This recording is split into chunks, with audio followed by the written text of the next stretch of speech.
Kulonyaka angazi ukuthi uKhuzani iy'nhlelo zakhe yithini, ucabanga ini ngokomsebenzi wakhe ukuthi uzokhipha kanjani iy'ngoma ey'ngaki, nanokuthi-ke ikuphi asafisa ukuthi akuzuze kulo nyaka. Sanibona, siyanibingelela. This is Ndofana Soweto TV, i-channel yethu la esikhuluma khona ngendaba masikandi kakhulu.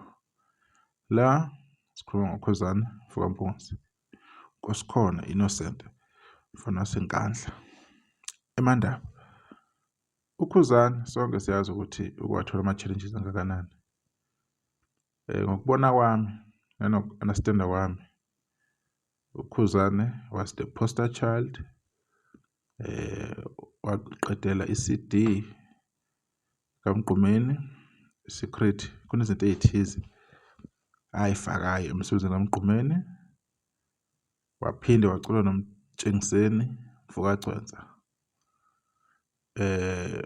Kwanyakaza uFacebook, kwakubhala emalangeni, Ilanga Newspaper kuphithizela Solezo. Wayehamba le ndlela, shuthi-ke ekubeni poster child kukaKhuzani wayesesemncane esakhula, from humble beginnings lapho asuka khona, abantu be-relate impilo yakhe. So waphakama, bambeka ebalazweni abantu. Njengalapho ku-2016 ama-DStv Awards lapha wayevotele kakhulu abantu. Kwakhona ngisho AKA lapha.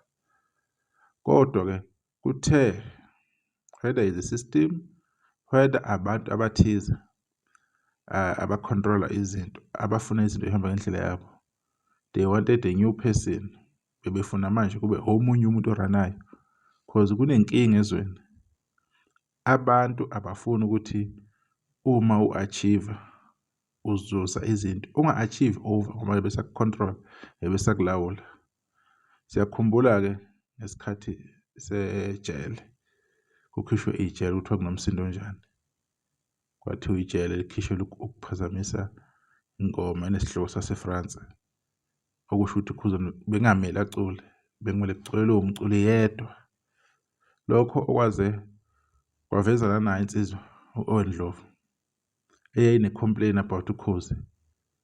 But i-complain yayo yabonakala ukuthi inenhlese ethize, iney'njongo ey'thize ukuthi sekuzowiswa, kuzothelwa inhlabathi ephalishini lomculi thizeni, kuzo-attack-wa, kuphakanyiswe omunye umculi. Leyo nto leyo agenda leyo yasheshe yabonakala, yahlala obala ukuthi okay, now sekuyiplan le yokuthi besebefuna ukwenza kanjani, ukum-exclude uKhuzani ey'ntweni ey'thize. Kodwa manje into eyi-challenge kumele bemkhulume kabi emphakathini, kumele bemkhulume kabi online. Kumele besho izinto ezomdicelela phansi ukuze bekhande abantu lapho uKhuzani akhona angasebenzi kahle. Leyo plan yabo iyasebenza isikhathi ethize. Babathenga abantu ko-TikTok. Siyazi ukuthi bekunabantu ko-TikTok abahlala usuku nosuku bengena ko-live, umuntu akhulume day in day out ngoKhuzani. Ambize ngokuthi uthi kanina, ambize ngokuthi bayadunusa, bekhulume yonke into. Lo muntu akamazi uKhuzani azangahlangane naye. So kwa-understand-eka ukuthi manje sekunjani njani. Sababona abaculi abathize beqasha abantu bazobashayela iy'ginci, bethatha ngisho ama-sound abo, bashintsha i-sound ababeyisebenzisa, baqasha nabanye abaculi ukuthi la kuzokhandwa enye i-sound. Kuyaphunywa kuleya ijwayelekile ukuze iyothola leya target market engale kumapiyano. Okwabasebenzela lokho ukuthi bekhuphuke, bazeke emphakathini, abantu bembone kabusha ukuthi umuphi lo maskandi oqhamuka ngale ndlela. Yahamba leyo nto leyo, sayibona ukuthi okay, kuyasetshenziswa-ke abantu la futhi kuyaliwa. Nansi-ke i-top 10 yokhozi le eyasusa umsindo eyayinoKhuzani. Bonke abantu labathola ama-opportunity a-right, everyone was given a fair chance, sashayana evotini. Kwabonakala ukuthi ayisasebenzi-ke le nto, isiyahlupha.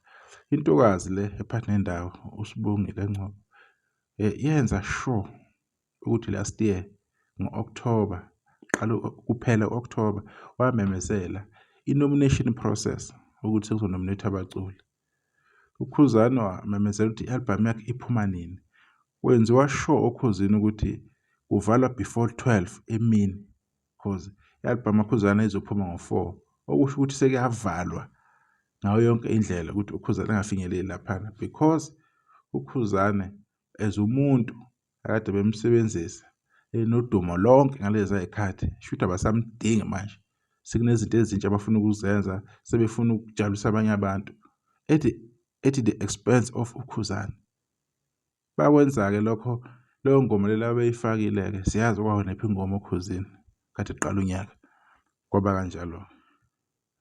Kodwa kulo nyaka uKhuzani lophelile 2024 wakhipha i-album yakhe eyamenza wakhumbuza abantu ukuthi ubani uphumaphi.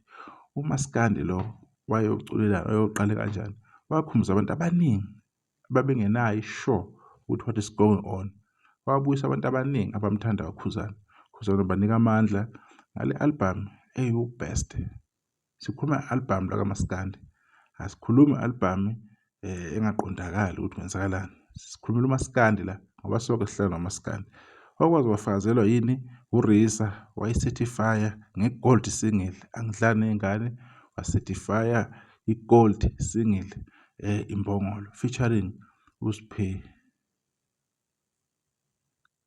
Sihle wakwaZulu kanye kwaDludla.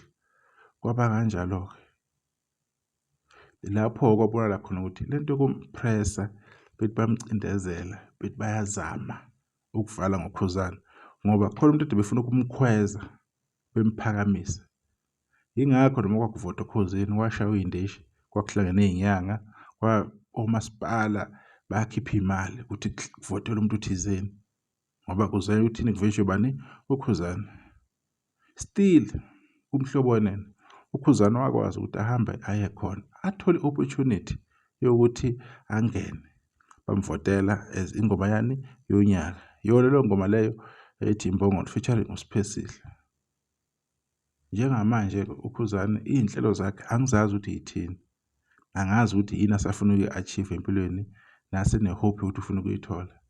Kulo nyaka kuzoba ne-event All White izoba ngoNovember. Lo event leyo siyazi ukuthi besebenzisana nabantu abathize. Maybe kuzoba nama-changes this year, we don't know, sizobona. Kulo event leyo nizobona abantu abazi kakhulu sebefuna ukumtshela uKhuzani ukuthi aqashe bani, ayeke bani, usezoqasha kanjani, amamiliyoni in Spotify nizobona na ebekuphithizela. Kodwa akunandaba-ke, angazi ukuthi uKhuzani uzokhipha kanjani, iy'ngoma zakhe zizohamba kanjani, indawo yakhe yaseKhuzini nama-Song of the Year angazi. Kodwa kube bekuya ngami, bengingathi mina kulo nyaka uKhuzani azenzele impilo yakhe ibe lula, afocus ey'ntweni zakhe. Ezinye izinto ey'ningi nani mhlawumbe aziphoze azibone unyaka ozayo. Izinto ey'njengoma-Song of the Year nani afocus emsebenzini wakhe, abheke ukuthi yini enye ethize asenge-achieve. Bekuyilokho bengifuna nje ukukuveza. Iyodibana okuzayo sesizokhuluma ngolunye udaba. Nisale kahle.